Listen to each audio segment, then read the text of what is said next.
Hello and welcome to this new reaction of mine. So, if you're new to the channel, I'm on low dopamine and I react to stuff. I talk about stuff sometimes, it depends. Every day is a little bit different. So, I found this video has been uploaded by this point an hour ago. So, this is right fresh. I might upload this video at the same day that this interview has been conducted. So, it's Christian nationalism meets America first. So, it's Joel Webbon and Nick Fuentes interview, just right fresh, just right off the bat. I have no idea who Joel is. I have idea about who Nick Fuentes is, and I'm somewhat of a fan. Um, but yeah, so I have no idea what's into this. I never watched it. It's right on. So just before that, we start. Uh,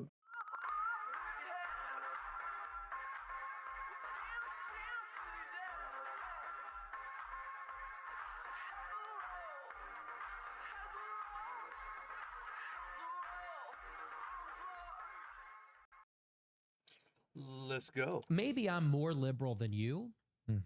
I don't know What? what the penalties would be That is a sentence that I would have never thought Nick Fuentes would be saying ever. I'm more liberal than you. specifically, but I think certainly the government needs to enforce some level of morality Yes. within reason. And I think what you're talking about when you say the perpetual indulgence, these are deliberately subversive, Yes. morally subversive. There's no positive good where that could be defended. This is just one episode of a 10-part series with perhaps the most controversial man in America, namely Nicholas J. Fuentes. Now, the whole series will eventually be made public right here, with one new episode dropping each week on Wednesday. And we're not just talking about Nick's childhood experiences or what he did in college back in the day. No, we're focusing our exclusive attention on what Nick believes. What is it that Nick really thinks about race, women, Trump, Israel, Jews, masculinity, and even more? That's what this series is all about. It's a one-stop shop to focus on the core tenets of Nick Fuentes' beliefs on the major headline 10 issues episodes. of our day. That's Now, way too many we have to episodes. wait a total of 10 weeks for this to slow drip out to the public. However, for those of you who may be interested, you can binge watch all 10 episodes ad-free today by heading over to patreon.com and searching NXR Studios. And now, back to our show. This is the first of a 10-part series with Nicholas J. Fuentes. Each episode will drop once per week on Wednesdays at 11 a.m. Central Time. Now, some of you may be wondering, why? Why would you sit down and interview him for over 10 hours? Well, one of the answers is because, to our knowledge, so far, no one else has. We didn't want to just do a one sitting where, hey, tell me about your college experience. Tell me about the time that Ben Shapiro blew up your Twitter account. No, we wanted to have a thorough, one-stop shop, deep dive on the core tenets of the man's actual beliefs. What does he really believe about faith, about politics, about Israel, about America, foreign affairs, men, women, Jews, Catholics, Protestants, the whole nine yards? Now, why? Why does it matter what he believes? Well, because he's not merely the most controversial man in America. For pretty much everyone under the age of 45, he's arguably also the most significant man in America. And whether you love him or hate him, your neighbors are listening to what he has to say. And so why not actually get to the bottom of it? Why not ask the questions that need to be asked? What do you think about every... Okay, he's yapping a little bit too much. Can I just advance? Like, he's just talking to himself at this point. I want to hear the actual thing. He does a lot of intro, man. I thought that my intro was long. In the flesh. Nice to meet you. Jay? Is it Jay? Yes. Fuentes. in the flesh. Nice to meet you. Yes, nice to meet you too. Yeah. So this is actually going to be a 10-part series. Not just a one and done. You were gracious with your time, came out, spent about half a week with us last fall by the time that this is airing. And we want to do a lot of good with this series. And so it's going to be 10 parts. And we are reserving nothing. I gave you my word that, nothing's going to be behind the paywall where, keep it in the vault. You'll never get to see it unless you give us your money. We are going to have kind of some of the raw footage available for ad-free and early access. So if anybody is like, they're watching this, it's the first episode, and they're like, 10? It's 10 parts? I want to get it all, right now. So if you want to binge watch it, you can, and we're going to make that available. You hear about that a little bit later, how to get that. But if you're like, nah, I don't want to have to pay for it, it will all come out, but we're going to do one at a time. So one episode per week for 10 weeks. So this is probably going to go all the way through halfway into March. So I'm excited. So first thing that I thought that we should talk about is America First and Christian nationalism.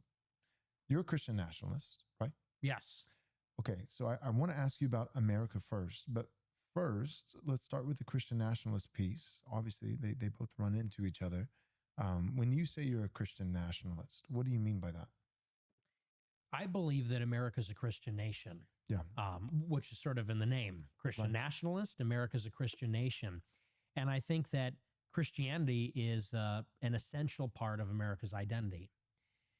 Fundamentally, I think that America should have a Christian government, is what I think that ultimately comes down to. Amen. And if you want to get very specific and detailed about it, I believe that only Christians should be legislators, judges, and Just one comment. So the lighting I'm noticing is a little darker. So Nick Fuentes looks a little bit different. Also, I'm noticing the alcohol stuff from behind him.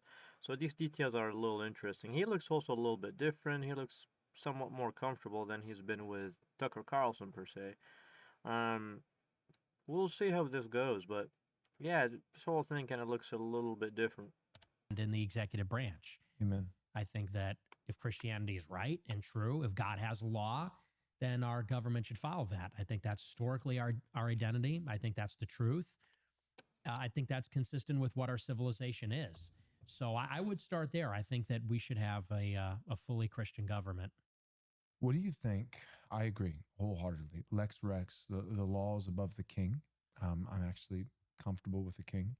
I think just because of America's founding and history, I think we could functionally get there, but I don't think we would ever call someone a king. It's just not in our blood as Americans.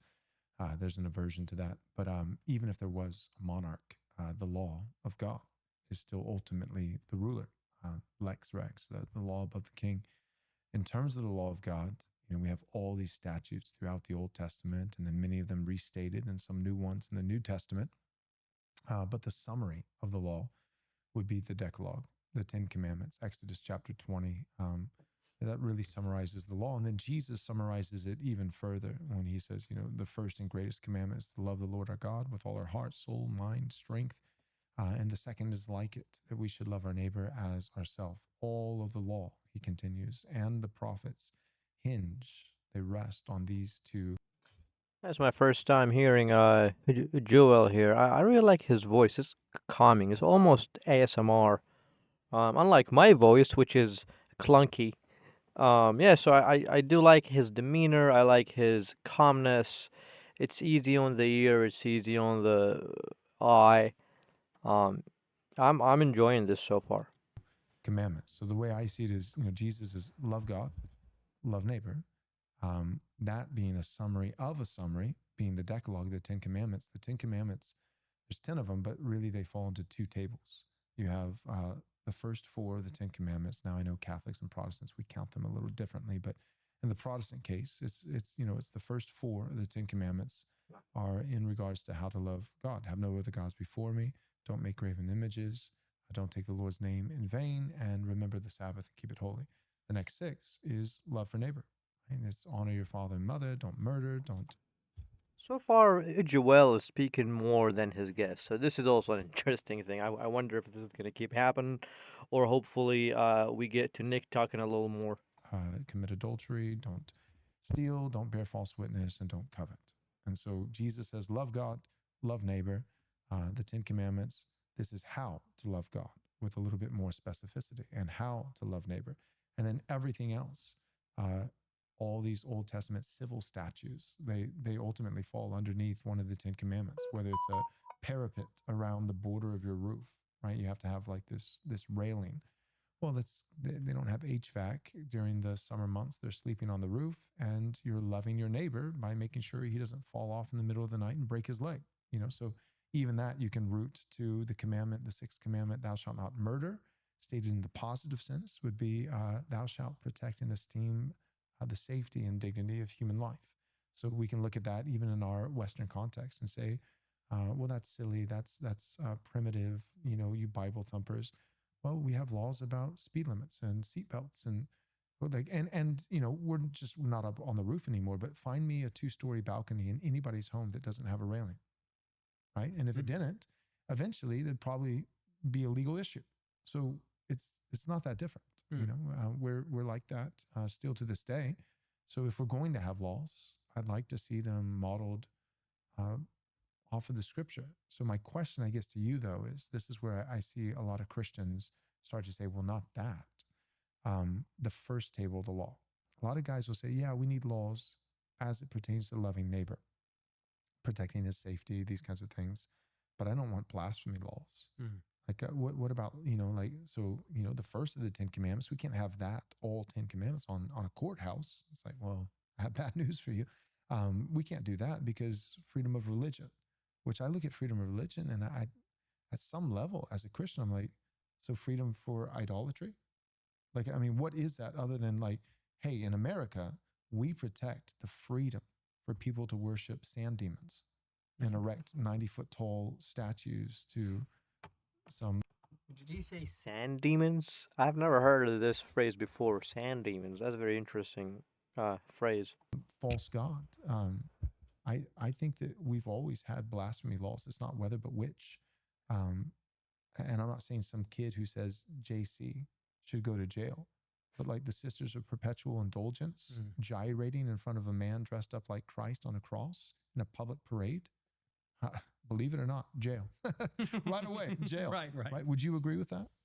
I would. I think I would agree with that. And I think that it's interesting how people in this country have such an aversion to anything that looks or sounds like that. But you look at very modern countries in the Middle East, for example, like the United Arab Emirates. People go to Dubai, and this is a hotspot for the world's rich, for entertainers. And a lot of people go there who are pretty secular and pretty liberal. But everybody knows that when you go to Dubai or Riyadh, for that matter, or any of these Gulf countries, which are very wealthy, very modern, technologically sophisticated, and cosmopolitan even, everybody knows the rules. And the rules are you don't disrespect Islam. And the whole country abides by that. And there's laws governing public displays of affection, modesty, all kinds of things. And nobody seems to have a problem because they know they don't mess around there. They take their religion seriously. And when you land at that airport, everybody knows you got to play by those rules. He is very correct about that. I've been to these countries, and he is very correct about that. And I think it is a commendable thing. This is not a bad thing, and it's not a bad thing in America to have something like that. I have seen in America Muslims defending Jesus more than Christians do. So this is not something that you want to see. Also, I just got my attention how the camera is rolling slowly. Sort of funny, how it just keeps rolling while he's talking. Just like, whoa. I feel like it's like on psychedelics or something. And people seem to be okay with that.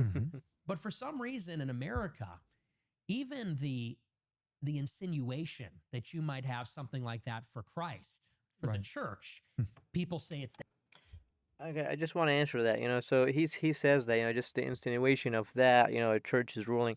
It's because the U.S. is specifically built to be secular.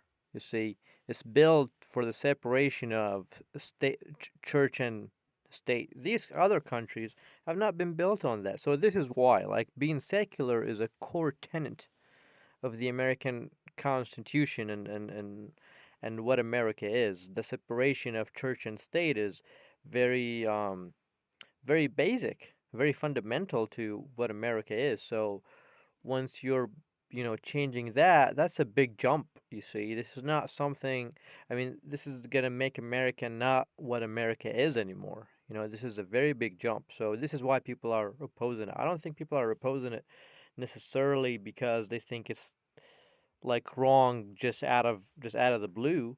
I think that it's because it opposes the main fundamental things of what makes America America. Like its constitution and how it was made is supposed to be secular and the separation of church and state. A Handmaiden's Tale. Right. It's Gilead. This is regressive. What is this? The Middle Ages? Right. I mean, And I maybe I'm more liberal than you. Hmm. I don't know what the penalties would be specifically, but I think certainly the government needs to enforce some level of morality Yes. within reason. And I think what you're talking about when you say the perpetual indulgence, these are deliberately subversive, Yes. morally subversive. There's no positive good where that could be defended. Right. I don't know that I would outlaw, let's say, heresy, because there should be room for religious debate. It's like there always has been in the church or at different councils and things like that. But something that is deliberately and intentionally meant to blaspheme and offend God and the morals of any decent person, I don't think there's any basis for that. And so, of course, in America at the same time, we have a tradition of freedom of speech, but maybe we need to articulate what the basis of free speech is. Why is free speech good? If free speech is good insofar as we could debate about what form of government is best or what kind of society we should have, I'm willing to be more liberal when it comes to things like that. But filth, which like pornography, for example, Right. what action? That's not political speech. No. And I don't think there's anything positively good. I don't even actually consider it speech. It's not religious speech either. No. Although I have seen some Jews say that both abortion and pornography are Jewish religious sacraments. Which to is them. interesting. Very interesting.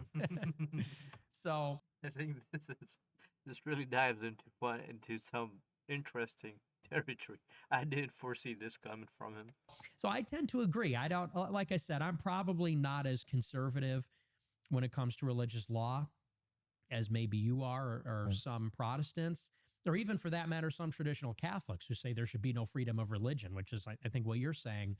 But I certainly think that there should be some basic standards like they have in Right. Russia or any other country. So for my position, I think that it's just there are degrees. So like Tom Cruise Minority Report, like I don't want, where we're predicting crimes and even policing. When I think of Old Testament Israel, the actual Jews, I think of, there's not really a police system, right? So there's punitive justice, but they're not going around, with back to the parapet, the border on the roof. There's no, at least no recording in the Old Testament of the parapet committee, that would go house to house, annually to measure and make sure that they hit the metrics. It's like, you need to have a parapet. And if you don't, then you get arrested. No. If you don't, then you're liable if something happens, right? So if you don't have a border on your roof and nobody ever gets hurt, no harm, no foul. If somebody does get hurt and you had a border, then it's on them. If they do get hurt and you didn't have a border, now you're liable. The same with like a bull, that's accustomed to gore. Well, you could have a violent bull, but if nobody gets gored, you're okay. But if they do, and you've already, like you've known, and that can be proven in a court that you knew that this was a dangerous animal, and it hurts someone, then it's not just that the animal, the bull, is stoned, according to the Old Testament, and so is the owner. Personally, the general equity of that principle, I'll get some flack for this, but I'd apply it to pit bulls. You can have a pit bull, but that dog. I wholeheartedly agree with this so far, what he's talking about. So if a pit bull, Yeah, I agree with what he's saying. Basically, I don't want to just repeat what he said.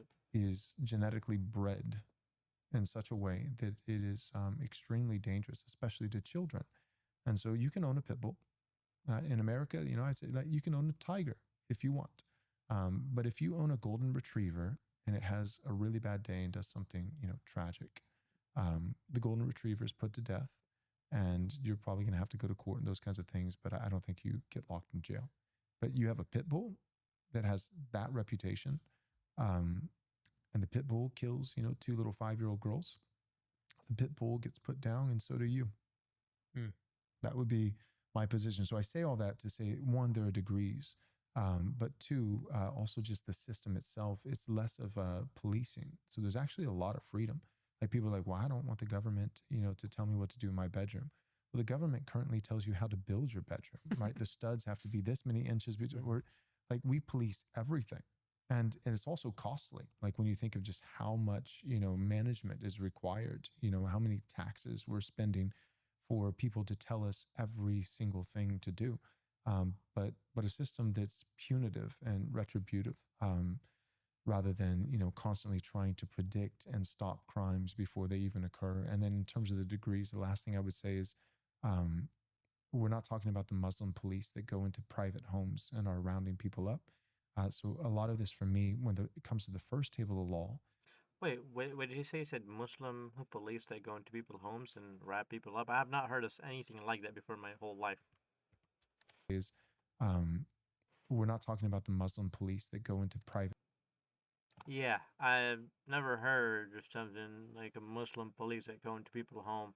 As far as I understand about Islam and Muslim countries, it's yeah, it's never like that. It's actually a lot more like what he's saying. Like it's punitive. So people, the government has no right to go inside of your own home and tell you what to do there. It's more of a punitive thing. So just like what he said, if you're a cheater, if you cheat on your wife cheats on you, there are laws that would dictate that. There's prison sentences, social, uh, uh, um, ostracization. There's stuff like that. But yeah, what he's I don't know what he's talking about there exactly. Homes and are rounding people up. So a lot of this for me, when it comes to the first table of law, and things like idolatry and false religions, the major factor there would be, there's a difference between sins and I'm just feeling hot. I just want to crack the window open a little bit. All right, we're back. Let's just get back 5 seconds. crime religions. The major factor there would be, there's a difference between sins and crimes, and I think you have to have that category, that Hmm. distinction. There's plenty of sin. I have sin, but the state has no business in punishing sin. Hmm. That belongs to the church, whether it's confession or whether it's excommunication or barred from the sacraments or whatever it may be. For a time, sin is dealt with by ultimately God and through the avenue of the church. Crimes are dealt with by the state. And there are some sins that, biblically speaking, are not crimes. It is a sin, but it's not a crime. So I would say Muslims worshiping in their homes is not a crime. Muslims erecting a 90-foot tall statue outside of Houston, I think that's a crime. And I think people involved with that should have some kind of penalty, whether it's a fine, What this, did that, you or the say? other. And the So to erect a statue where? a 90-foot tall statue out their homes is not a crime. Muslims erecting a 90-foot tall statue outside of Houston, I think that's a crime. And I don't understand that. Why is erecting a big statue is a crime? I mean, my assumption. So if you're erecting a statue, you would need the government approval. So by definition, it would not be a crime. Like, how else could you work on building something like that? I mean, if anybody could come and destroy it, if without the state's permission. So it's just kind of weird. I don't know. So this is the second or third time he mentioned the Muslims. So I don't know. I'm getting the feel that he like hates people who are Muslim specifically for some reason.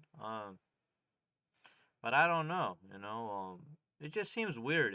Like who I've never. Did Muslims ever build a statue in like a 90 feet statue in America? I've not heard of something like that. The whole thing is weird. I don't know. He's just being weird. I think people involved with that should have some kind of penalty, whether it's a fine, this, that, or the other, and the statue should be ground to dust. Mm. We don't do that here. This is America. We're a Christian nation. Say Christ is Lord. Mhm. You know, Yes. that would be my view. Would you? Also, as far as I understand, Muslims do say Christ is Lord, and as I mentioned before, they defended Christ a lot more than Christians did. I've seen it by my own eyes. I worked in a factory where the supervisor was mocking the mother Mary, and so all the Christians they didn't say nothing, but there was a hijabi Turkish Russian Turkish Muslim girl, and she got so mad at him that she reported him for what he was saying. And after that, he stopped talking and saying stuff like that. And so that's just from my personal experience, from my personal life. But even I'm seeing things, on the news or wherever, I'm seeing that Muslims are defending Jesus a lot more than the Christians are doing nowadays. So when he said, and they do believe that Christ is Lord. They literally would say that, is Christ Lord? They would say, yeah, Christ is Lord. So he's saying like, you're Muslim, say Christ is Lord, as if they don't already say that. That's also kind of weird. I'm get like, so far I don't like his vibes. He seemed to be either uneducated or intentionally being malicious towards this certain group. It's sort of weird. So now giving it a little bit more specificity. What do you think about that? I like that. I like that approach because I think when people hear moral law, they hear moral police. That's what they hear. Yeah. Right. And what they think about is that you're going to have inquisitors kicking down the door if somebody's watching an R-rated movie Right. or something like that, which I think anybody would be opposed to, and rightly so. I believe in liberty. Right. And I think that part of that comes with, I also like the distinction of crime and sin. People do have the liberty to sin, and that's why we have the sacraments, because we're going to sin. And we don't want to sin, and we try not to, but it's not a crime to do that. And we're supposed to be given a chance to repent and to spiritually grow. So I do like that distinction. And I don't know that I would necessarily agree with the death penalty in many or even most cases. I tend to be anti-death penalty in almost all, except for terrorists or... what about murder? It depends on the type of murder. I didn't know this about you. Yeah, I think even murderers Really? should be spared. Yeah, Really? Why? because I think they should be given So a you chance. you really I disagree on this. I think so. This is the thing. If you don't create a harsh punishment, you don't create a deterrent. So this is one thing, and then the other thing he said, maybe just for terrorists. Now, if you've seen one of my previous episodes of Daily Noticing, right now, if you protest against Israel, then you're considered a terrorist. If you demand that your tax dollars be spent on Americans, you are considered a terrorist legally. So, I wouldn't go out there and saying that, terrorists would need to have any sort of, like capital punishment. So both of them here, on my opinion, are off the chart. They're off the mark. You know, people like terrorism should terrorism should be defined as people who are terrorizing people. Right now it's not becoming the thing. It's becoming anybody who disagrees with the state. If you're a dissident, you demand some sort of rights, then you're labeled a terrorist. And right now this guy is like, oh, let's apply capital punishment. If you protest Israel, you're a terrorist. You need to be like, yeah, I'm disappointed in both of them. like the current pope then, huh? 'Cause Well, he just said that. yeah, I tend to think that the death penalty is no longer totally necessary. Also, the capital punishment, in my opinion, is necessary because it creates a deterrence, right? So if somebody is intentionally murdering somebody else, And I mean, it should be in a specific case, but it should be applied because you see, when you create fear that, that I might die, I might be killed if I'm killing somebody else, this is a good thing. I think in the old days, you literally needed to kill these people um, because you really couldn't accommodate them in prison forever. But now I think that society can accommodate that. And I think that only the most heinous crimes should be punished by death. I think everybody else, it should be given the room. One, I do really worry about the killing of innocent people that are falsely convicted. Yeah, That's a true. huge part of it. But also, I think that people should be given a chance to repent. And I don't think those are necessarily our lives to take, even for the government. So I tend to be more, and maybe that's because I'm a political dissident, so I'm a little biased. Yeah. I tend to get anxious when I think about the government having license to freely kill people. Yeah, that's gonna be me. They do it anyway, I suppose, extrajudicially all the time. But no, I tend to be more against the death penalty than for it. At the foot of Mount Sinai, a nation met its God in thunder and fire. The Hyphenated on Amazon.com. Okay, so with the death penalty, I have to go on record saying, in the case of murder, I think that the death penalty is not only permissible, but biblically speaking, I think that it's mandated. And I root that not just in the Decalogue, but the Noahic covenant. And if any man takes another man's life, he forfeits his own. So, but as it pertains to what we were talking about just right before that, so sins versus crimes, not policing, that made you feel like, okay, I can see that. In terms of now, like degrees of punishment, and the death penalty being the highest capital punishment, the way that I read the Old Testament, because in the Old Testament, it's not just murder, right? In Genesis 9, Noahic covenant, that's there. But then you start getting into Leviticus and, Numbers, and it's like, if you carry, a bundle of sticks on the Sabbath, death, an unruly son who's disrespectful or strikes his father, in rebellion, death. I'll admit, as a Christian pastor, I've read the Bible once or twice, and the death penalty is pretty. God's pretty generous with the death penalty in the Old Testament. Pretty liberal with that. And one thing that really helped me, I remember reading one theologian, and his name is Rushduni, and he talked about so think of it like this: the state of Texas, like you'll see, don't mess with Texas, which sadly I can tell you, you can absolutely mess with Texas. Texas is pretty limp-wristed, sadly, but don't mess with Texas. Don't litter, and you'll see the signs, and it's like littering can be penalized up to, and so it's like the implication is there's a scale, and so it's like up to $5,000 fine or 2 years in prison. But I personally, I don't know about you, but I don't know anybody who's currently doing hard time, for throwing away a candy wrapper out of the car window. But I think the reason it's there is because even though it seems silly, like nobody would do that. I mean, there are some actually retarded people in the world who might. I think of the repeat offender. So it's like, it's one thing if it's like, you throw a candy wrapper out. But like, what if you've been pulled over, 47 times this year for littering, and then you got bigger and bigger to where you're like, you're burning all of your trash and rubber tires in the backyard to own the libs, meanwhile you're literally destroying the earth. And then, and it's just more and more. Well, eventually it's like, yeah, I think you actually should go to prison. Even then I wouldn't say the death penalty. But when I look at all these Old Testament laws outside of murder, life for life, eye for eye, tooth for tooth, I think that's proportional justice. But in those cases where it's not murder, you're not taking a life, I think, the death penalty is often cited, but I think it's cited kind of like the litter. So far, he is doing the thing what I expected it to be done at the beginning, which he is speaking more than Nick himself. So this is like about 75%, 80% him speaking versus Nick.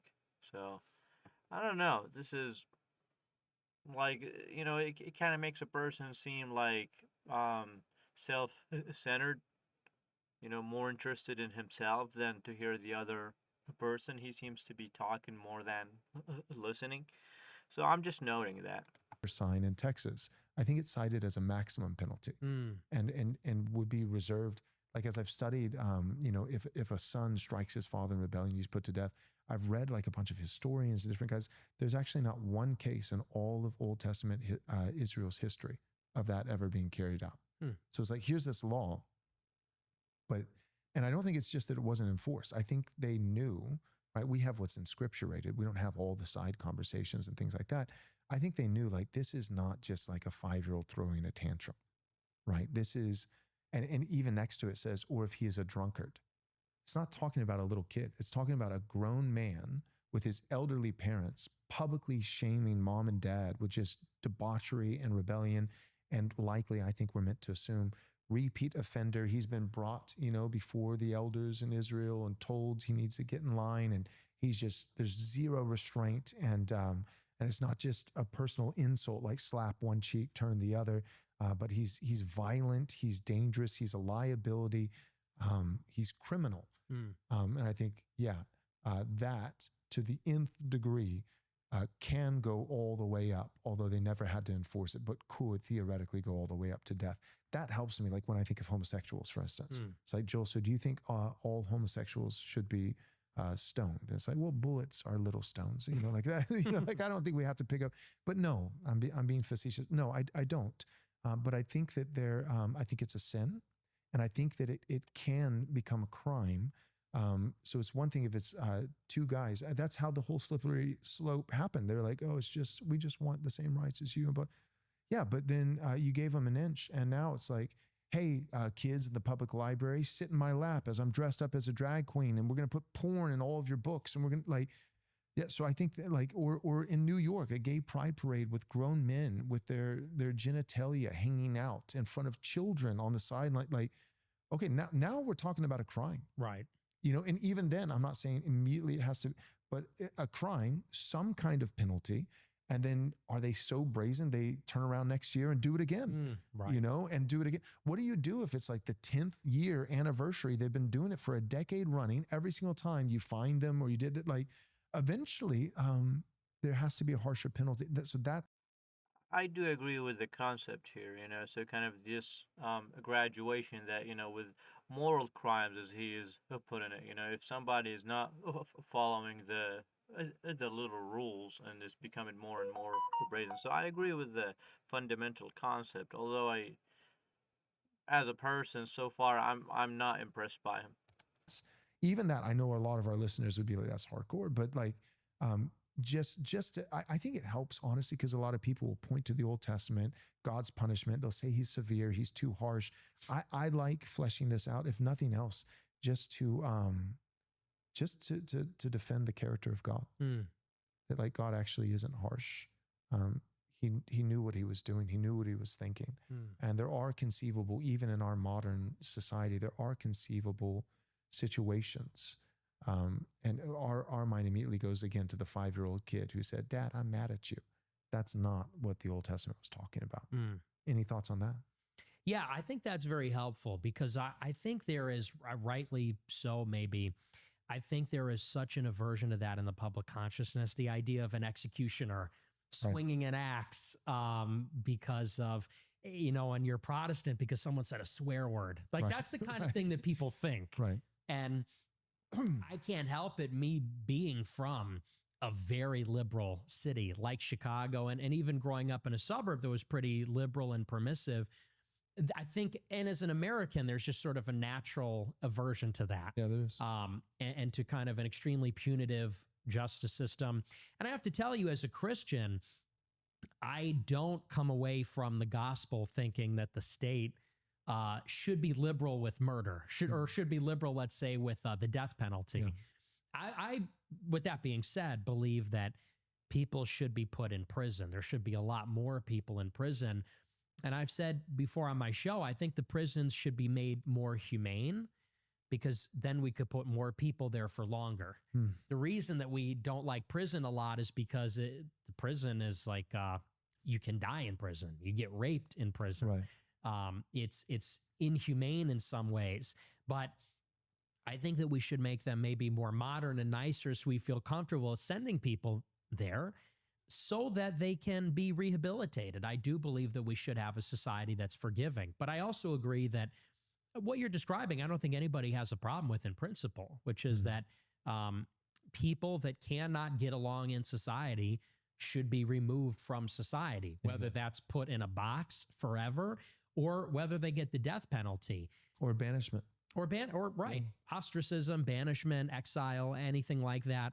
And it is helpful to think of the worst case scenario. Because I think you strike me as a warm-hearted person. I'm a warm-hearted person. I don't think that society should be looking to inflict punishment on people. However, evil exists. And it is instructive to think of the worst case examples. Like as a Catholic, I think of Satanists who will go and steal one of the blessed hosts. They'll go and steal the bread during the Mass and use it in a black Mass or to desecrate it. And someone who is doing that, I think, should get the death penalty because that is the body of Christ. So, maybe coming at it from a different point of view, different point. I can understand it but more. I do appreciate that, although we have different views on the sacraments. I do appreciate that because that's not the Satanist physically hurting any person, neighbor, but that's actually a desecration of God, according to the Catholic view. So that would be a first table, like love the Lord. Right. And I appreciate that because even among Protestants, like I've gotten a lot of pushback, a lot of Protestants who are like devout in love the Lord and want to see America be a Christian nation. There's just something in their American DNA, and I would argue modern American, because America wasn't actually always this way. America had, we had blue laws, Sabbath laws, we had blasphemy laws, right? So it's not even just once upon a time in Israel. No, it's like it's been done before, it's been done recently, and it's been done here. Right. It actually is American.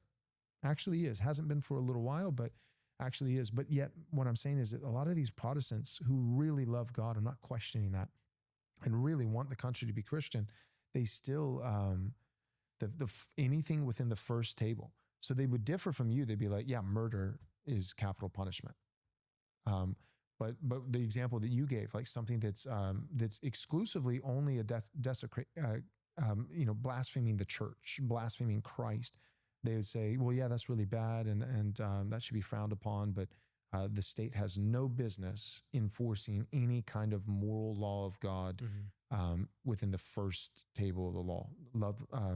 Love the Lord your God. Don't make any graven images. Don't take His name in vain. Remember the Sabbath. And the fact that you actually have like a case study that would fall in that category is based. I like it.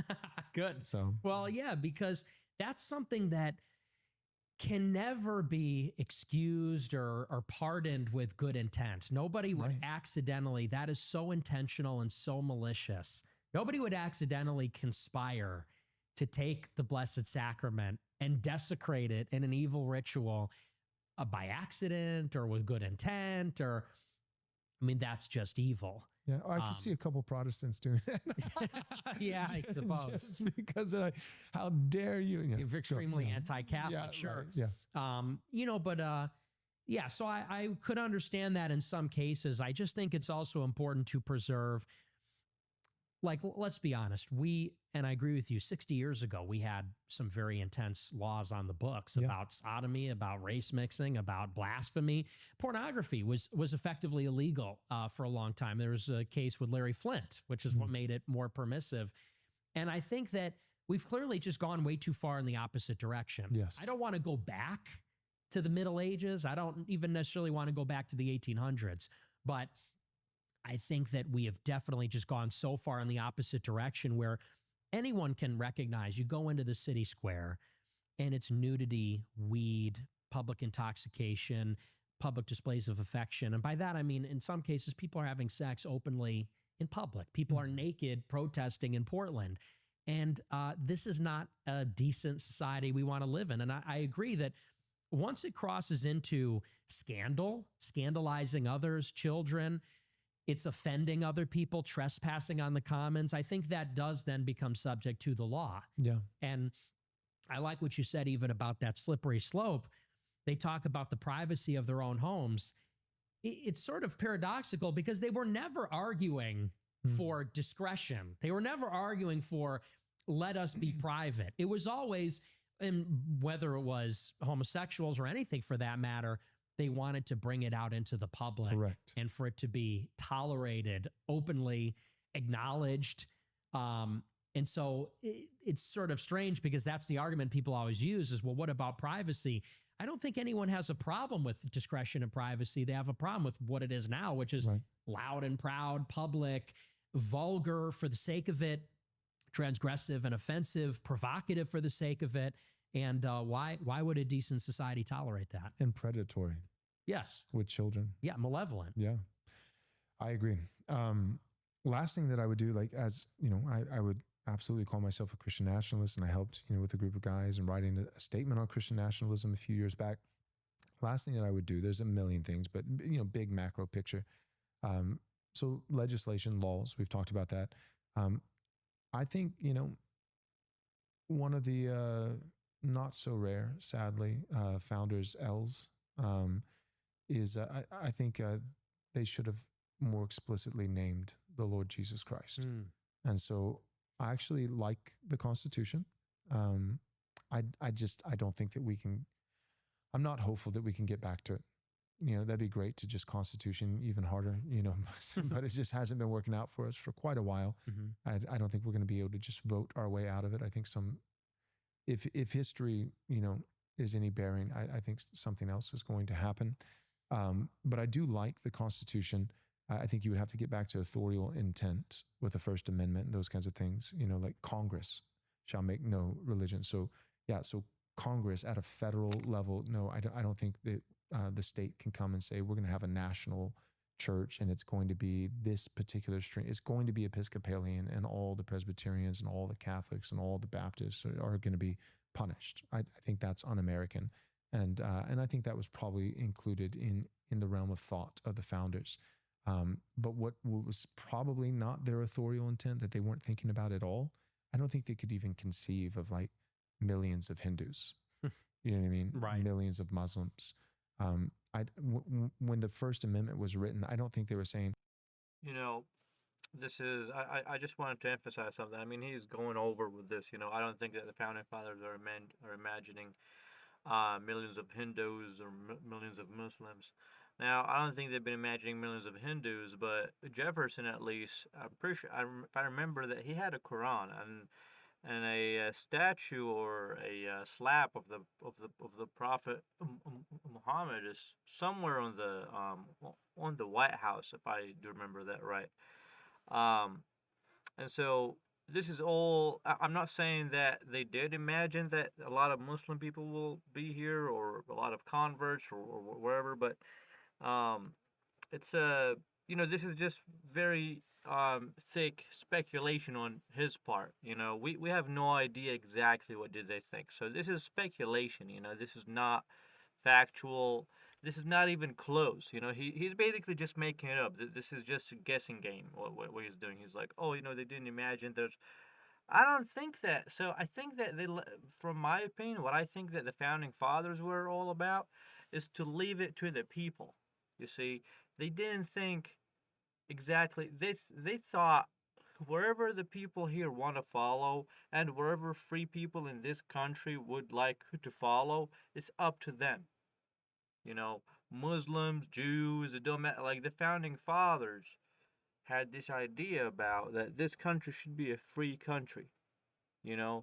Yeah, they didn't have a specific, like faith in mind when they made these laws, but the idea is if the country becomes Muslim or Hindu or wherever it is, then be it. If this is a result of a free choice, then they should be allowed to. I believe this was their idea. I don't believe that their idea was that they didn't foresee a Muslim or Hindu or yeah, I just don't buy it. I don't buy it. And I think he's overstretching. I think that he has certain agenda, from what I understand from the many comments that he made. He hates Muslims for some reason. Which, I like if you're in Europe, then I can understand that. Like if you're in the UK, I can understand it because there's a lot of Muslims there. But Muslims make like 2%, 3% max of the American population, and it's less than Jews in America. And furthermore, Muslims have almost no political power here. So I don't know what, like, like, Muslims are one of the least religious groups that have any power in the US. Like, the Chinese people have more power. Jewish people are famously a lot more powerful here. Like tens of times, hundreds of times more powerful. So yeah, I just don't get it. I just don't get his thing for like being against Muslims in America, because they're really, if anything, they're the ones who are supporting Christians. They're the one who are advocating for America first, to decouple from the Israeli lobby. So yeah, I don't, I'm not a fan of this aspect of him. We want to make sure that in Minnesota, an entire town could be overrun by Muslims, and they could set up, What do you say? statues. Wait, we're what town? I'm pretty sure that Islam is against statues. This is one of the things about Islam, that they don't like statues. They don't like worshiping fake gods. They believe in one God, and their biggest sin is called shirk, which is to associate, a partner with God, or to have an idol, or to. From what I understand, they hate statues. So I don't know what is him and Muslims and statues, and he's mentioned them way too much. It's eerie. Sure that in Minnesota, an Minnesota, entire town Terror could Town. be overrun by Muslims, and I Okay. Let's see where this going. they could set up, statues and have prayer sirens and calls to pray. Like, if they knew that that was going to happen, I think like the First Amendment would look a little bit different. Mhm. You know, I disagree with him. I think, just like what I said, I believe that they made it so that people could decide, not that it was a Christian nation and they made all of these rulings because they didn't think something like that is gonna happen. No, I think that they didn't know what's gonna happen, but they were okay with wherever is gonna happen, as long as it is as it is a result of a free choice, free of tyranny, free of dictatorship. so when they say freedom of religion and those kinds of things, I think I've read even some commentators on that, like early commentators. It was I think that this person is misguided, and you guys might hate me for this, but this is a free country so far. So as long as we have the First Amendment, as long as this is a free country, I will voice my opinion. I think that this person is heavily misguided. I think that he is not like it's. I feel like he has ideas. I'm not sure if he's being intentional or not about him, but yeah. was freedom in regards to various expressions of worship toward our common Lord. Mm. You know what I mean? Yes. That Catholics and Protestants wouldn't kill each other. That Baptists and Presbyterians wouldn't try to drown each other. I don't think it was so that millions of Muslims can live here and worship a sand demon. Right. I don't think that's Wait, I see what you're saying. So this is Sand Demon. Okay, so this just nails it for me. He just hates Muslims. I'm not sure if he's racist or he just hates Muslims for a different reason. I'm more interested in why does he hate Muslims so much now? Because he very obviously hates Muslims. And he's spreading lies about them, whether that he knows it or not. He's calling their god a Sand Demon, even though that it is an Abrahamic religion, and this is a fact. Whether anybody likes it or not, they believe in Abraham, and they believe in Jesus. They believe in the virgin birth, and they believe that Jesus is a mercy from God. They believe Jesus has a high status on earth, or so whether they like it or not. It's an Abrahamic or religion, whether he likes it or not. So when he says that they didn't have in mind that Muslims would be praying. Also, what is wrong with Muslims praying in here? Like, what is wrong with that? Is that like a blasphemy? Is that like, because as far as I recall, they love Jesus. They recognize Jesus not as God, not as the Son of God, but as Lord, as a big figure, as a person who is respected, as a person to be defended, as a huge prophet. So yeah, like yeah, I don't like this aspect of him, and I really want to understand why does he hate Muslims so much? Like what is this about? What it was. So if we could get back to authorial intent, then I mostly like the Constitution. First 10 amendments are pretty good. Some of the latter ones I'd like to revisit, you know. But last thing though is I do think like a preamble. I would love to see like the Nicene Creed adopted as a preamble to the Constitution, where we are. And I like creeds. I like confessions. You know, I like the Westminster. I like the 1689. But I like creedal because it's more encompassing. A creed is precisely specific enough to where no non-Christian can affirm it, but also intentionally general enough to where the Christians don't turn on each other. Right. Like you like the Nicene Creed. I do. I like the Nicene Creed. Mm-hmm. So that seems like a good, like right before we get to the Constitution, let's start with that. Name the Lord Jesus Christ. Then let's have the first 10 amendments and the actual authorial intent. Let's maybe get rid of a few of the latter ones or amend them. And, and then let's actually legislate, not a This is a very big thing, because this makes it like a theocracy, basically. So this becomes not a secular a country, but more of a theocracy. So I just want to put that out there. deep police state, but with gradations and using prudence and also compassion, and recognizing that the first table of the law, actually some of those things are not just sins, but crimes. And then other things are just sins and the state has no business in it. And by God, we could have our home again. It'd be really nice. So that's, to me, Christian nationalism, America first. Can you talk to us about that? Yes. I call myself America first because when we talk about who we are, what is our grouping, people tend to say we're conservative or right wing. Right. And I heard that my whole life. And I always identified as a conservative or libertarian or right wing or something. And these are terms that increasingly don't really have meaning. What actually does that mean? And people have to ask themselves, what is a conservative? Because now we're being told it's conservative to be a religious pluralist in favor of multiracialism, it's like, so what actually, people ask, are we even conserving or serious about conserving? And then people get to something like, well, being a conservative is being a liberal. It's being a right liberal, a classical liberal. Right.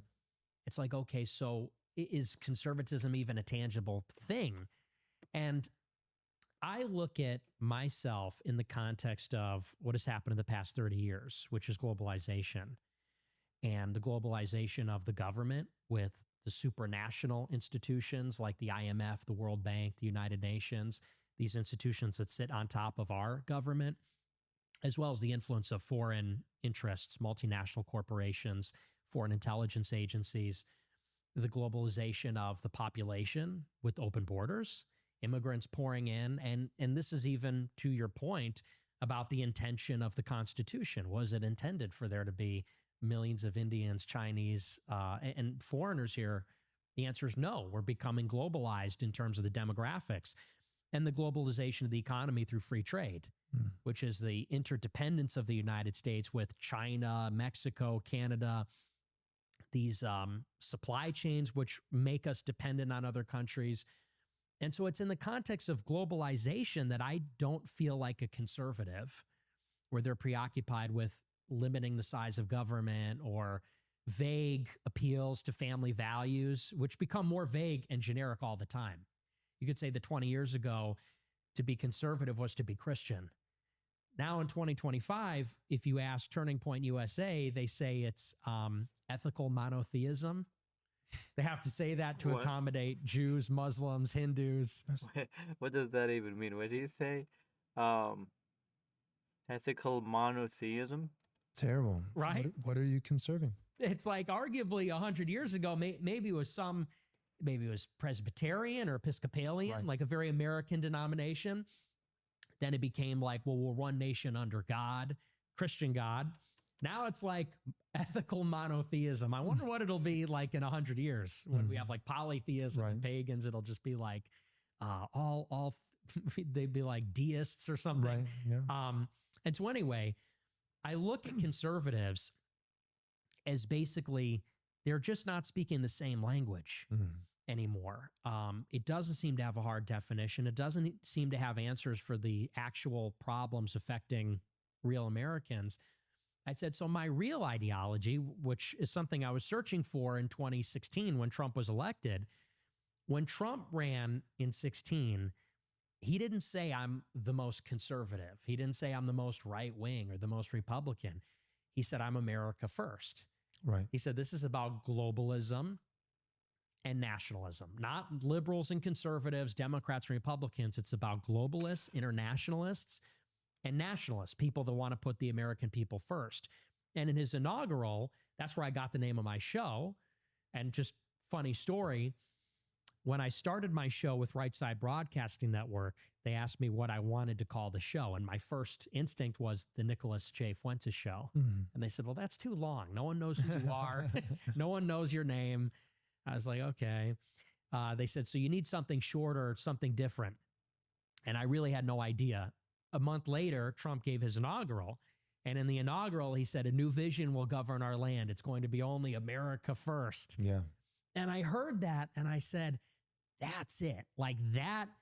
And it's because that really encapsulates who we are. When I say we and like our kind of people and they, the people that are against us, it's those that that have a sense of American identity, that it's about the American people and their history, their heritage, going all the way back even before the founding, before the settlement of the North American continent, where we come from, who we really are, and putting that first, that's the priority, explicitly identifying as Americans. Then even, what was the point of the border wall? Yes, it's to keep foreigners out. But I thought it was bigger than that. It was a tangible representation that said, this is America. That is the rest of the world. It gave us definition in a physical way. And I said, that's who I am. I'm America first. And that's something that Ben Shapiro could not claim. Right. The Democrats could not claim. You could even say the capitalist class. And by those, not to sound communist, but the wealthy, the owners, the people that own the multinational corporations, and they live everywhere. You know, they have houses in Europe and Asia and America. They do business everywhere. They could not even call themselves America first. So whether it's typically you think it's conservative and liberals, you know, and conservative over here, it's free trade, capitalism, you know, like, and so, you know, or like a Ben Shapiro type, you know, like, oh, he's one of us.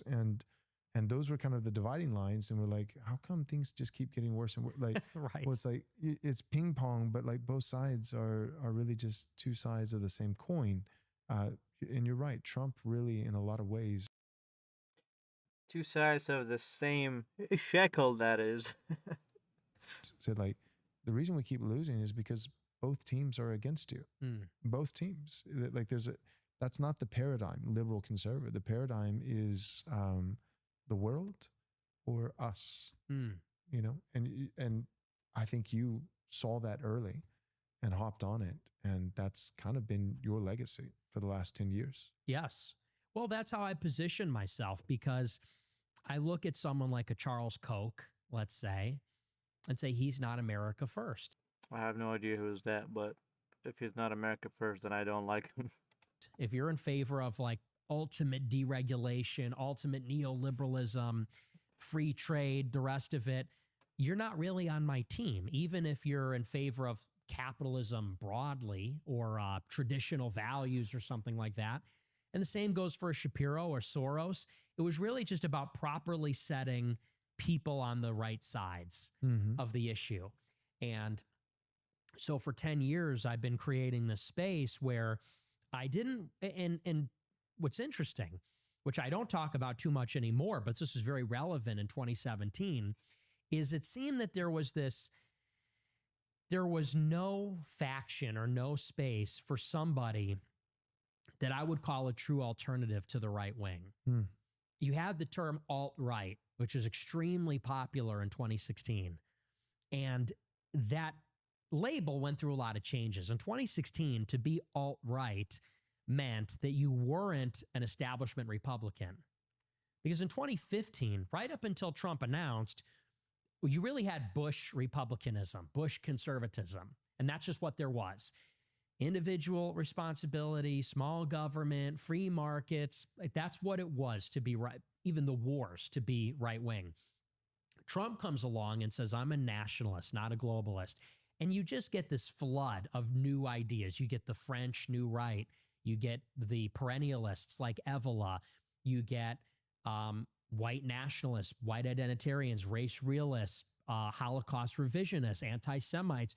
You get all these other people that were right wing, like they were anti-left, but they didn't fit that old mold of conservatism. And so people said, this is the alternative right. This is an alternative to what we're getting.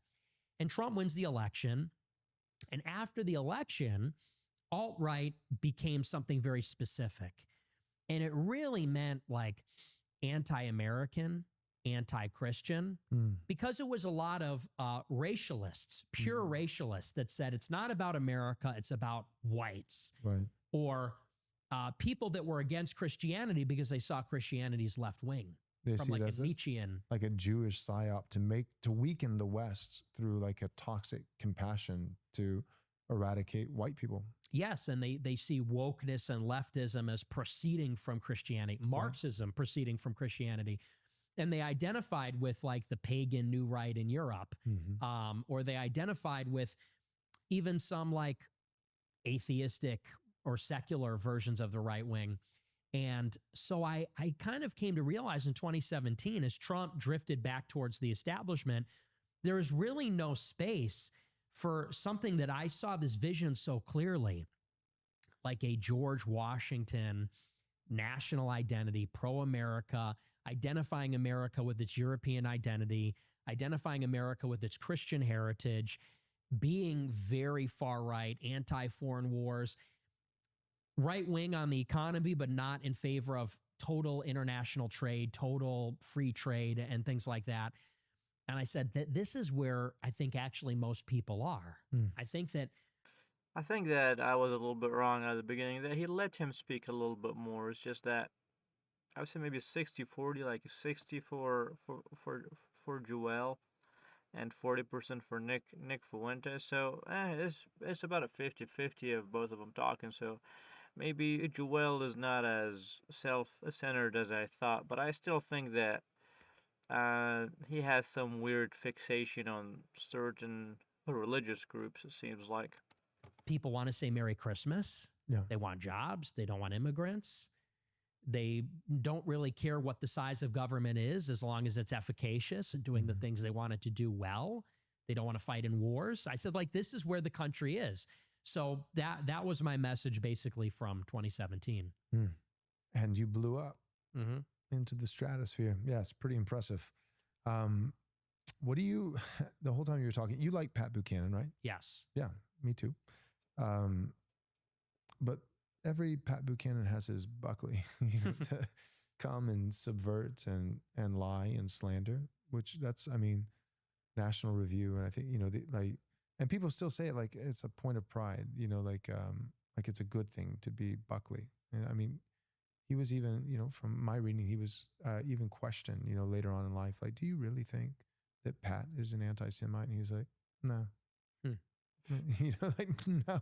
It's like, just publicly slandered him for, forever, and totally just, worked and subverted and took him out of the game just because he disagreed with me. You seem to be a Buchanan of sorts. Who are some of the Buckleys? Who are some of the guys who have really, over the last 10 years, thinking back, not just today, because it's easy to think of what's fresh, but who are some of the guys like early on who you feel like they saw what you were doing, maybe had an inkling of what it could become, and were like, we've got to stop it? It was Shapiro. Without a doubt, he was the #1 op. And people don't realize, but in those days, Shapiro was worshipped. He was the guy. And that's before anyone was hip to any of the Jewish stuff, Israel stuff. People weren't seeing it back then. And so they just looked at him as like a debate bro. Maybe they didn't even really know he was Jewish or even what that meant. They didn't really know the context with Israel. And so they looked at him as like a very far right debate bro who was a no holds barred debater.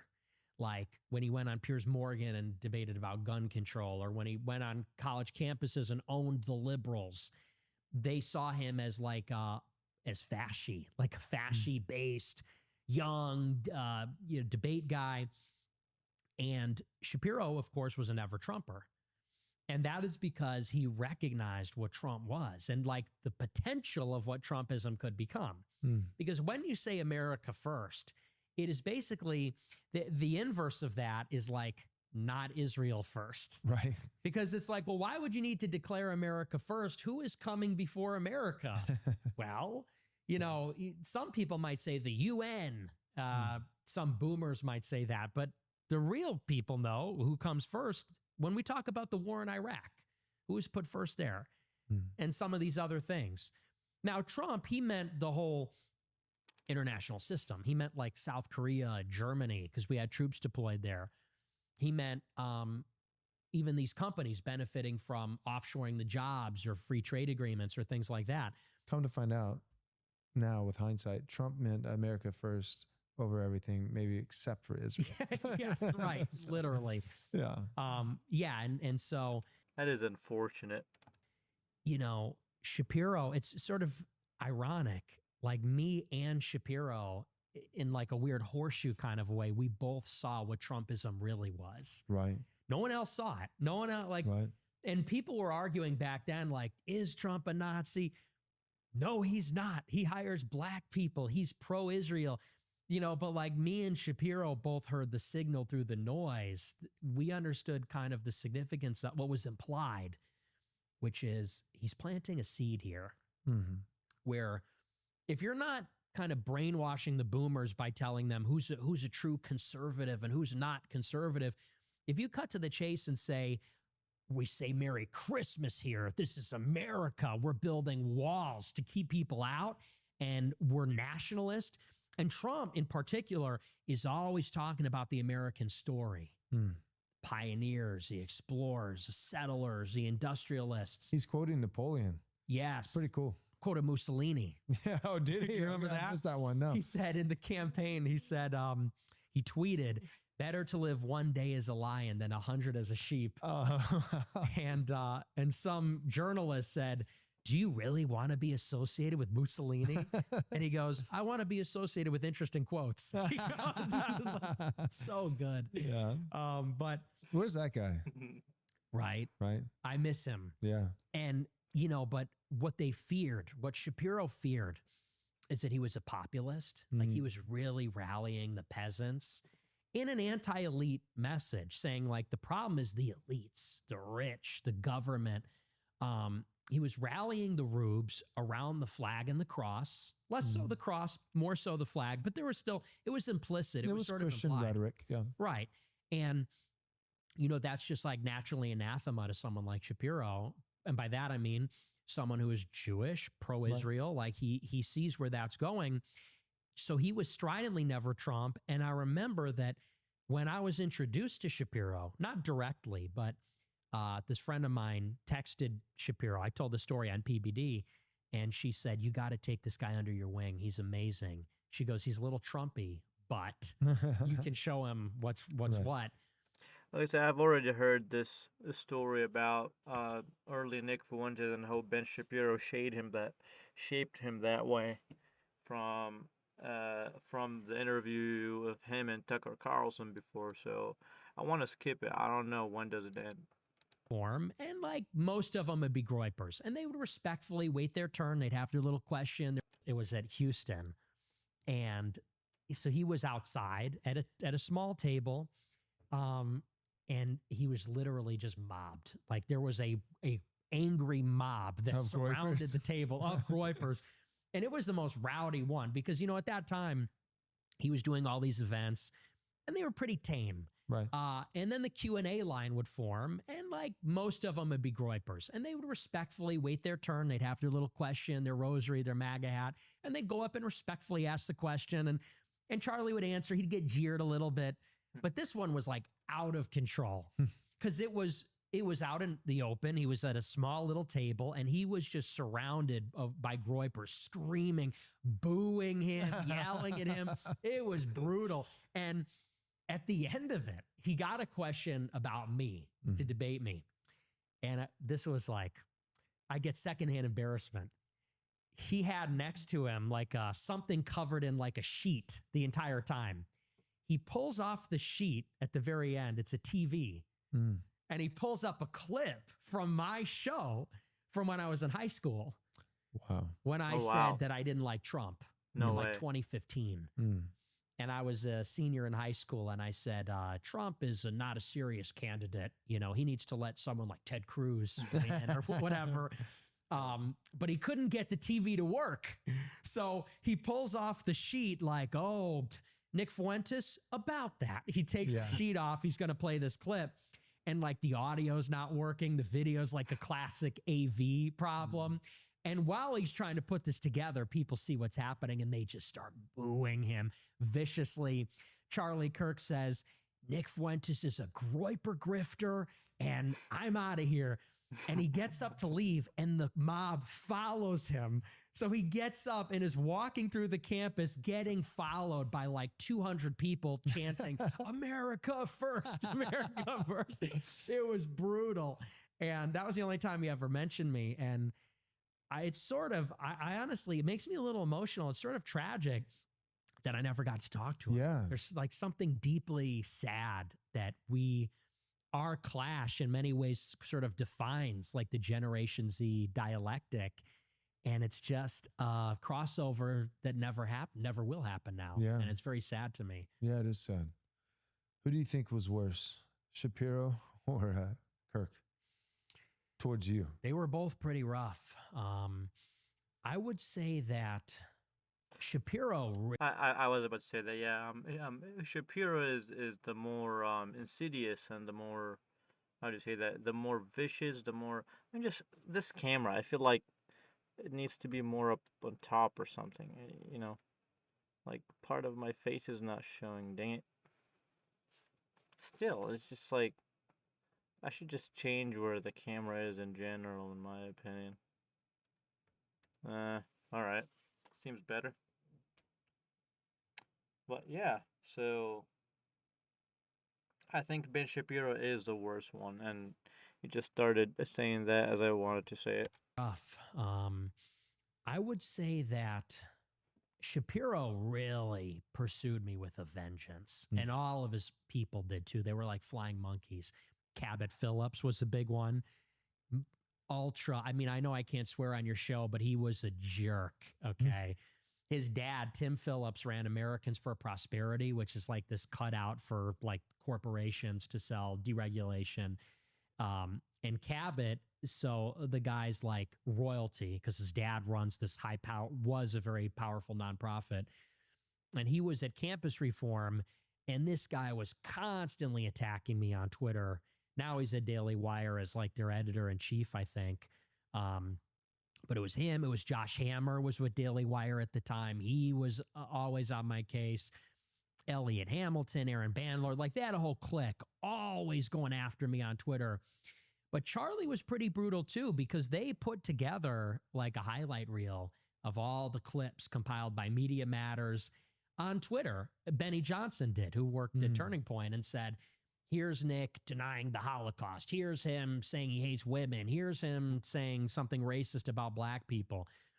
And they were like inquisitors looking for Groypers and Turning Point, firing them wherever they could find them, firing people for being in a photo with me. Wow. So they really blackballed me hard. They all did. But did you have momentum at that point? Or or they could just see the potential of what you would become? In 2017, Shapiro went hard on me because I saw the potential. I had no momentum. Right. They just saw, it was sort of like Luke Skywalker. Yeah. You know, they kind of saw that I had a force ability and they're like, this guy's going to be a Jedi, you know? In 2019, it was more like Empire Strikes Back. Yeah. It was like, oh, I'm going to complete your training. Because in the Groyper War, I was surging. Huge live stream audience, huge organic following, doing events. And they really just tried to knock me out of orbit. And largely they succeeded with reputational damage, censorship. I was told that a Jewish fixer got me kicked off YouTube Really? shortly after that because as retaliation for the Groyper War. Wow. Because the Groyper War was in December. That's when I got my first strike, December 19. And then February 2020 is when I got banned. Wow. So, yeah, so they, Daily Wire tried to throttle me in the crib. Turning Point really tried to destroy any momentum I had. Big difference that I see between, Charlie Kirk and Ben Shapiro is two. One, and this is a big difference. Charlie was a Christian. Ben Shapiro, no. Yeah.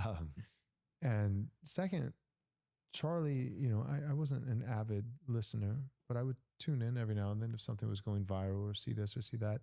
And you see some of the early days. And then even not that long ago, maybe 3 years, 2, 3 years ago, 4 years maybe, where he's, like raising his voice and stands up and starts shouting at someone who's saying, what place do openly, aggressively homosexual people have as leaders in the conservative movement? And Charlie's like defending the sodomites, like his natural instinct is like, they're great. Yeah. Like, who are you to say that they can't be, a part of this and leading? And does God not love everyone? I mean, just like every cliche cringe you could possibly imagine. But even that, like, to be fair, he shifted. He really did.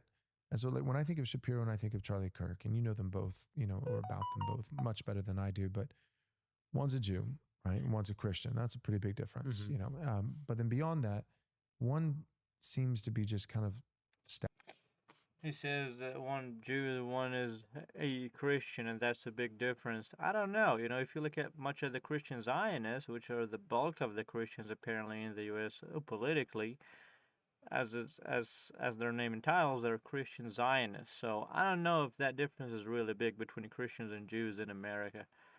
All of them support Israel. All of them are America last, it seems like. So just putting that out there. static. Like, I don't feel like there is any evolution with Shapiro. No. Whereas Charlie, it's sad because it's a brother in Christ, heritage American, and I thought he had some good stuff. I thought he really did. I just like this phrase now that has been said a lot more, heritage American. It feels like I don't know what you call it, is like a rare earth metal. Like you're a heritage American, it's like a golden Pokemon.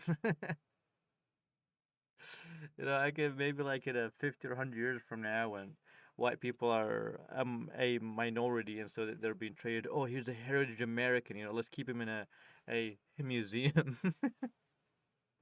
It's like, are they preparing for this or like what? This is not a spirit that I would like to see. If they're serious about what they're talking about, they should not be tokenizing themselves. And it's interesting to see what he would have become. Like, who knows where he would have landed. I think eventually you guys would have gotten that debate. I think so. I think you would have. Especially, here's the thing, I don't think 10 years from now. I think that debate could have happened in 2026. Yeah. Like next year. It's kind of crazy to think. Any final words for this episode? America first, Christian nationalist. What do you think? I think they're deeply connected, and I think you almost can't have one without the other. Yeah, you can't. Yeah. So I'm in favor of an alliance and a synthesis of the two. I'm in. Sounds good. Absolutely. Thanks for coming on the show. Thank you. All right. For those of you who may not be All right, so that was pretty interesting. I won't lie, I'm tired. I'm a little sleepy, but I did enjoy that. And as you can see, I had a lot of opinions about it. I'm not sure what to call this title of the video. But in general, this was my low dopamine reaction and commentary. I found, you see, I'm neutral to slightly not in favor of Joel. He just has a weird fixation on the Muslims, it seems like, and I don't exactly get it. I mean, I understand the parts where that they did something wrong and he's criticizing it and saying that they shouldn't be here or wherever. And I understand that part, but what I don't understand is that where he's making up lies or making up situations, like he said, like they're erecting statues. I've never seen that anywhere. Um, or he's infringing on religious rights. And also I don't understand. Is he talking about Muslims as an ethnic group or as a religious group? Because there are white people who are Muslims. There are a lot of converts these days, many converts. So is he talking about like the people who come like who are Somali? So is his thing racial or is it religious? Because he's not making it clear really. And also he said something like founding father did not expect Muslims to be praying here. What? I'm pretty sure that they did, and Muslims have been in America since a very long time ago. Muslim is not a new religion. Muslims have been in America from the jump. And Jefferson had a copy of the Quran, and he was interested in understanding this. Islam is a quarter of the world, you see, so it's like by now it's more than 2 billion people. It's a lot of people, and it has been a big force in the world. So you know, with him saying stuff like that, I don't, and also, what is wrong with praying? Say, like, oh, Muslims praying in America. I think praying is a good thing, you know? Um, so yeah, I don't understand it. I am with him in that. So I would lean a lot more with Nick Fuentes because it's being about America first. Look, we don't want Israel first. We don't want Saudi first. If you have an ethnic or a religious group in America trying to subvert America to serve a foreign nation, then I'm against that. Period.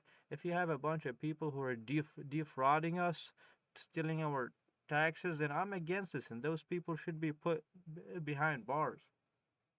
Last time I checked, Israel got $320 billion of aid while having free healthcare while we don't. You know? It's insane. You know? Yes, you got people in here who are having fraud with child. Yeah, these people, if you can't prove it and you do an investigation and you can't prove that, then these people should be tried and they should be in jail. They should be behind bars. But otherwise, his hate seems to be he didn't give any specific reason why is these things bad. Why are Muslims bad? Why is them praying bad? And about the statues, I mean, first, there's not what is wrong with having a statue? I mean, what kind of statue? And Muslims don't like statues anyway. This is their whole thing is that they're against idolatry. So I don't understand where you get that from. And it's by definition, if you're erecting a statue, then you're having a permission from the state. How are you just erecting a statue without the permission? I don't understand that. But yeah, um, so yeah, so this is the point that I find weird and I don't get and I don't like about this guy. Nick Fuentes, I think he did alright. I think he didn't talk as much. I wish to see Nick talking more than this guy. This guy seemed to be somewhat self-centered. It's not as much as I thought he would be, but he still is. And the way that he talks is calm, so I like that about him. Um, but yeah, I think that the conversation was productive in a way. So I learned more about Christian nationalism and how it works with America first. But I believe so. This is for the short term. They could help each other and they could advance politically. But I'll be honest, in a 50 or 100 years from now, this is not gonna be good. This path where things are going, it's good short term, not long term. But I guess most people they don't care about their grandchildren's lives. They just care about their lives. You know, but I'm saying this for the history because my intuition tells me that this is not a this is a way too self-centered and egoistic way of looking at it, and it's unwise. You you want to preserve your own culture, you want to preserve your own country, your own nation, and you should consider the context, the historical context, the geographical context. I'm not saying that you should go with them, that you should let our country be flooded with immigrants. I'm not saying that you know that we should convert to a different religion. I'm not saying any of that. I'm saying that we should consider what is happening around us and be, so you're more in touch with what the reality is, and instead of being like hyper focusing and very self centered. So I feel like he's applying his own personality to the whole nation. Like he's a self centered person, so he wants the whole nation to be self centered. And for everybody that knows about people who are self centered, it is to their own detriment. They're hated by their peers, they're considered jerks, they're not loved, they're not liked. And so this plays a big toll, and then in the end brings their downfall. So I'm just putting that out there. So this was my educated reaction and commentary on low dopamine, being sleepy as hell. Um, so uh, stay strong and don't budge.